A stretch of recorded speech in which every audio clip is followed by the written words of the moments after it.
साथियों, आप सभी का बहुत बहुत स्वागत है आपके प्यारे से यूट्यूब चैनल गणेशाय वर्ल्ड में। तो डियर साथियों, आज की वीडियो में हम MP board pre board class 12th math का पेपर जो है ना सॉल्व करेंगे। और मैथ के पेपर में आप आपको पता है, आपने दिया है पेपर तो मैथ का पेपर थोड़ा अच्छा ही आया था। ऐसा नहीं बोल सकते हो कि ऐसे ही चलो ठीक है आ गया और हम दे के आ गए, नहीं, थोड़ा सा मशक्क़त मेहनत करने वाला था पेपर, ठीक है ना। तो आज हम जो है ना अभी जो पेपर के जो ऑब्जेक्टिव हैं पूरे ऑब्जेक्टिव हम सॉल्व कराएंगे। तो आप मिला लीजिएगा किसके ऑब्जेक्टिव कितने सही हैं, और सारे हम क्वेश्चन भी आपको दिखा देंगे, है ना। आप सॉल्व तो नहीं कराएंगे, दिखा देंगे, तो आप उन क्वेश्चंस को देख लेना, एक बार कर लेना, आप अपनी कॉपी में करके इनको जरूर देखना, ठीक है ना। चलो तो स्टार्ट करते हैं भाई। आपको पता ही है अधिकतम 80 नंबर का ये पेपर आप लोग का आता है, ठीक है ना। तो सबसे पहले आपको पता है सही विकल्प भी आते हैं। तो आपका जो सही विकल्प नंबर 1 था वो क्या है, तो भैया ये दिया था एफ, है ना, ratio R, R tends to R, F X is equal to X three था। F X is equal to कितना था, एक्स थ्री था, द्वारा परिभाषित है। ये जो कोई फलन है वो आपका F X is equal to X three द्वारा क्या है, परिभाषित है। तो यहाँ से आपसे पूछा था कि एफ क्या है, ठीक है।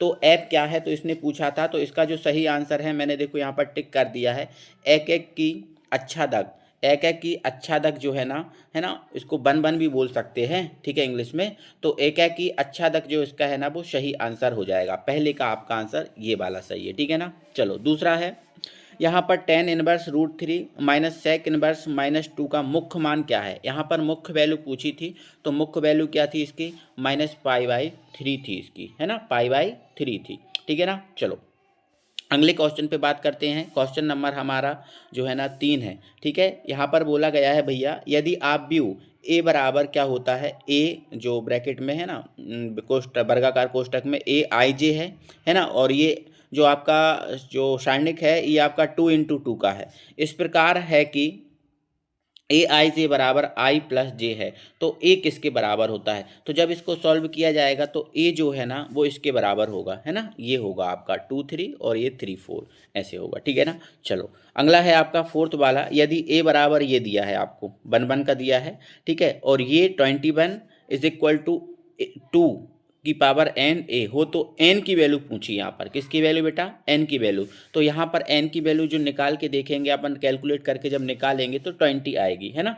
तो आप लोग मैथ के स्टूडेंट हो तो ये सारी चीज़ें आपने कर ली होंगी, है ना, मुझे उम्मीद है। बस मैं तो आपको क्या करा रहा हूँ, इनको सॉल्व करा रहा हूँ, आंसर मैच करा रहा हूँ, आप आंसर मैच कर लीजिए, है ना, ठीक है। चलो फलन F X is equal to क्या है भैया, एक्स की घात 3 minus 3x² plus 3x minus 1 के लिए जो अंतराल है माइनस इन्फिनिटी से प्लस इन्फिनिटी तक है, में जो फलन है वो आपका क्या है, ह्रासमान है, ना तो वर्धमान ना तो ह्रासमान। तो इसके लिए जो सही आंसर है वो वर्धमान है ना। इसके लिए फलन कैसा होगा बेटा, वर्धमान होगा। अब ये भैया एक प्रायिकता से क्वेश्चन आया था, पी ए की वैल्यू दी थी, पी बी की वैल्यू दी थी, है ना, और P A intersection B is equal to दिया था, है ना। तो फी ए बाई बी जो है ना वो आपसे पूछा था। तो जब इसको आप कैलकुलेट करोगे तो 0.6 निकल के इसका आंसर सही आने वाला है, ठीक है ना बेटा। बेटा चलो आगे बढ़ते हैं, और ये कुछ इंग्लिश मीडियम वालों के लिए है ना। अब रिक्त स्थान पे हम बात करेंगे, और हमारा रिक्त स्थान नंबर पहला है, ठीक है ना। देखो ठीक है, एक फलन है एक्स टेन टू वाई का, है ना, आच्छादक फलन होगा यदि और केवल यदि एफ का परिसर क्या हो, बाय हो, है ना, यह सहप्रांत, ठीक है, परिसर क्या हो, बाय हो, एक्स टेंस टू बाय है ना जो। तो आच्छादन फलन कब होगा, यदि केवल जो एफ का जो परिसर हो वो क्या हो, बाय हो, बाय परिसर हो, तभी ये जो है ना आच्छादक फलन होगा, है ना। हम सह प्रांत भी बोल सकते हैं इसको, ठीक है ना। चलो आगे बोला है, यदि ए कोटि 3 का एक विकर्ण आव्यूह है, क्या है, एक विकर्ण आव्यूह है जिसके विकर्ण जो है ना विकर्ण के अवयव ये हैं, ठीक है। तो आपसे ये पूछा है कि इसका मान क्या होगा, ठीक है। तो आपको ये -6 निकल के आएगा। जब इसको सॉल्व करोगे ना तो आप देखना -6 इसका आंसर जो है ना निकल के आएगा, ठीक है ना। चलो अब यहाँ पर दो सदिश वेक्टर दे के रखे हैं, और दोनों सदिश वेक्टर जो है ना परस्पर लंब हैं, है ना। तो लंब होने की कंडीशन आपको पता ही है, ए वेक्टर डॉट क्या होता है, B vector is equal to क्या होता है, 0। तब जाके आप इसको सॉल्व करोगे तो ये जो है इसकी वैल्यू आपको कितनी निकल के आएगी भैया, है ना, 0 निकल के आएगी, ठीक है ना। तो देखो जब ए वेक्टर डॉट बी वेक्टर बराबर 0 सॉल्व करोगे इसमें रख के, तो यहाँ से आपको जो म्यू है इसकी वैल्यू निकल के आ जाएगी, और म्यू की वैल्यू आपको लैम्डा और म्यू की वैल्यू निकल के आ जाएगी, क्योंकि इसमें आपका लैम्डा भी है, ये लैम्डा भी है, ठीक है। तो लैम्डा और म्यू की वैल्यू जब इसमें रखोगे तो आपका ये टोटल आंसर कितना आ जाएगा, 0 आ जाएगा, ठीक है ना। चलो एक अवकल समीकरण देख के रखा है आपको, ठीक है। इसका आपसे व्यापक हल पूछा है, तो व्यापक हल जब इसको सॉल्व करोगे तो y बराबर क्या आ जाता है, 2x + c निकल के आएगा इसका, ठीक है ना भाई। चलो आगे बढ़ो। यदि कोई फलन किसी बिंदु पर अवकलनीय है तो उस बिंदु पर वह फलन कैसा होगा, संतत भी। अवकलनीय होता है तो संतत भी होता है। अगर कोई किसी बिंदु पर कोई फलन अवकलनीय है तो उसी बिंदु पर संतत भी होता है, ये शर्त है, ठीक है ना। चलो अवकल समीकरण है आपका ये, इसकी घात पूछा है। तो देखो अवकल समीकरण है, इसकी घात बताने के लिए आपको ये देखना होता है ना कि जो अवकल समीकरण है, ठीक है, उस पर कितने की घात लगी है, तो उस पर 1 की घात लगी है, ठीक है। तो घात कितनी है इसकी, 1, ठीक है ना। चलो ओके, तो ये मुझे उम्मीद है कि आपको समझ में आ गए होंगे, ठीक है। आपने अपने आंसर जो है ना मैच कर लिए होंगे, ठीक है ना। चलो इसके बाद हम भैया बात कर लेते हैं किस पर, सत्ता पर। तो सत्ता पे बात की जाएगी तो प्रत्येक एक ही अच्छादक फलन व्युत्क्रमणीय होता है, बिल्कुल, है ना। एक ही अच्छादक फलन कैसा होता है, व्युत्क्रमणीय होता है, सत्य है भाई, ठीक है ना। चलो अब देख दिया है, एक क्वेश्चन ही दिया है आपका, है ना। ये आपका एक फार्मूला ही होता है, ये फार्मूला ही होता है बेटा, है ना। ये फार्मूला आपकी एनसीईआरटी बुक में लिखा भी है। तो क्या है ये, है ना, क्या ये इसके इक्वल है, बिल्कुल ये सही है, इसके इक्वल है, ठीक है। चलो फिर दिया है अवकल समीकरण है कि कोटि पूछा है। तो देखो कोटि पूछा है, इसने क्या पूछा है बेटा, कोटि पूछा है। तो कोटि जी की तीन नहीं हो सकती कोटि, कोटि कितनी आएगी भैया इसकी, देखो आप कोटि देखो कितनी आएगी, 1 आएगी ना इसकी कोटि, है ना, 1 आएगी इसकी, इसकी कोटि 1 आएगी, ठीक है। तो ये गलत है ना। जो एक सदस्य दिया है I × J 0 होता है, तो I × J 0 नहीं होता भाई, ये भी असत्य है ना। I × J क्या होता है भैया, K होता है, क्या होता है, K होता है। तो यहाँ पर K कैफ आना चाहिए था, यहाँ पर K कैफ आना चाहिए था, ठीक है ना।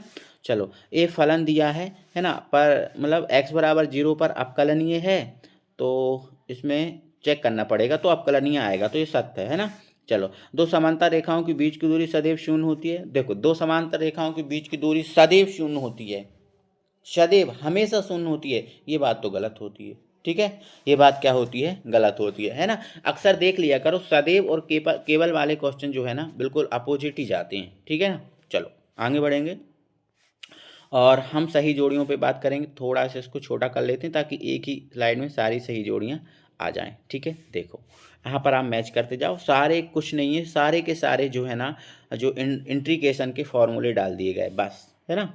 एफ इंटीग्रेशन 1/x dx क्या होता है, बिल्कुल। आप कुछ लोग कहते हैं बिना फार्मूले के काम चले जाओगे, तो देखो ये 7 के 7 फार्मूले आपके 7 के 7 नंबर पक्के थे, अगर आपको फार्मूले भी पता होते तो, है ना। इंटीग्रेशन के फार्मूले भी अगर पता होते तो 7 नंबर आपके पक्के थे, बिल्कुल। देखो सारे के सारे फार्मूले लगा दिए गए हैं, ठीक है ना। चलो ये दूसरा है ना, ये e⁻x dx का क्या होता है, ये आपका तीसरा हो जाएगा, ठीक है। और सेक स्क्वायर का ये होता ही है, ठीक है ना। पांचवा देखो ये है, छठवा देखो, बिल्कुल सारे के सारे फॉर्मूले हैं बेटा, एक भी ऐसा नहीं है कि कोई अलग से एक न्यूमेरिकल बना के भी पूछ लिया हो, सारे के सारे फॉर्मूले हैं, है ना। तो आपको बेटा जो आपका इंटीग्रेशन है इसके आपको फॉर्मूले तो आपको तैयार कर ही लेने हैं। देखो फॉर्मूले से भी क्वेश्चन पूछा गया और पूरा का पूरा एक क्वेश्चन जो है ना 7 नंबर का क्वेश्चन आपसे फॉर्मूले से पूछ लिया गया है ना। तो इसकी भी कोई वो नहीं है कि भैया आप फॉर्मूले नहीं पढ़ना, ठीक है ना। चलो यहाँ तक पर देखो 2 cos इनवर्स 1/2 का मान ज्ञात करो। तो जैसे इसका मान ज्ञात करोगे, इसमें वैल्यू पुट करोगे 1/2 रख के, है ना, तो ये 60 डिग्री या फिर π/3 आ जाएगा, है ना। तो 60 डिग्री लिख सकते हो और इसको π/, के रूम में मतलब रेडियन में लिखें तो π/3 हो जाएगा, ठीक है ना। चलो नेक्स्ट है, आपसे पूछा है कि मतलब a बराबर आपको ये दिया है और इसमें ADJ A का मान पूछा है, तो इसका जो मान निकलेगा, है ना, तो इसका मान क्या हो जाएगा, ये बिल्कुल इसका अपोजिट पूछा है। देखो ADJ तो एडजेसेंट तो अपोजिट होता है ना, कि नहीं होता, तो बिल्कुल यार अपोजिट पूछा है तो इसका अपोजिट बना दिया है मैंने कुछ नहीं किया। देखो आप अपोजिट बनाया हुआ है, देखो बनाया हुआ है कि नहीं, बिल्कुल, ठीक है ना। आव्यूह के पंक्तियों और स्तंभों को आपस में बदलने पर प्राप्त आव्यूह को क्या कहते हैं, तो इसको परिवर्त आव्यूह कहते हैं, है ना। जब आव्यूह की पंक्तियों और स्तंभों को आपस में बदल दिया जाता है तो वो क्या बन जाता है, परिवर्त आव्यूह बन जाता है, ठीक है ना। चलो अब ये बोला है कि अवकल समीकरण इसका जो व्यापक हल है वो क्या है, तो देखो मैंने यहाँ पर पेन से लिखा हुआ है e⁻x + e⁻−x = c, है ना। चलो नेक्स्ट है। अब इसने बोला है कि अदिश गुणनफल, बस गुणनफल ही तो पूछा है, बस गुणनफल पूछा है तो गुणनफल कितना आ जाता, 10 आ जाता है ना। जिसको गुणनफल है, देखो आपके जो है ना क्या बोलते हैं, प्रायिकता, प्रायिकता सिर्फ देखो एक ऑब्जेक्ट और पहले बना था, एक ऑब्जेक्ट भी ये बना है और दोनों लगभग सेम ही है, तो इसकी वैल्यू पूछी थी तो आपका 1/7 आ जाती, ठीक है ना।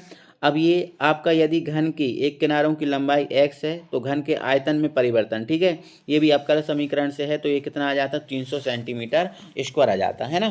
तो आपने ये देखे होंगे और आपने अपने ऑब्जेक्ट मैच कर लिए होंगे किसके कितने सही ऑब्जेक्ट हैं, मुझे उम्मीद है कि आपने सब देख लिए होंगे, ठीक है ना। अब देखो क्वेश्चन, देखो छठवां क्वेश्चन देखो, अथवा देख लो, सातवां, आठवां देखो, ठीक है। क्वेश्चन बस दिखा रहा हूँ मैं आपको, मैं सॉल्व नहीं करा रहा हूँ। क्वेश्चन नंबर 9, 10, 11 देखो आप, ठीक है ना। 12 क्वेश्चन देख लो आप, वीडियो को पॉज करते हुए देखते जाना।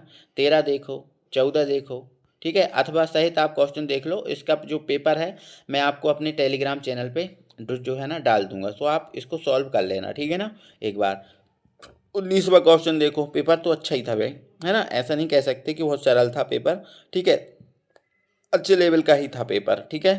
23 क्वेश्चन आते हैं, तो ये 30वां क्वेश्चन आप देख लो, ठीक है ना। तो मैं टेलीग्राम पे डाल दूंगा, तो आप लोग भाई इसको देख लेना, आप लोग सॉल्व कर लेना, ठीक है ना भाई। चलो मिलेंगे तो फिर अगले वीडियो में, तब तक के लिए जय हिंद।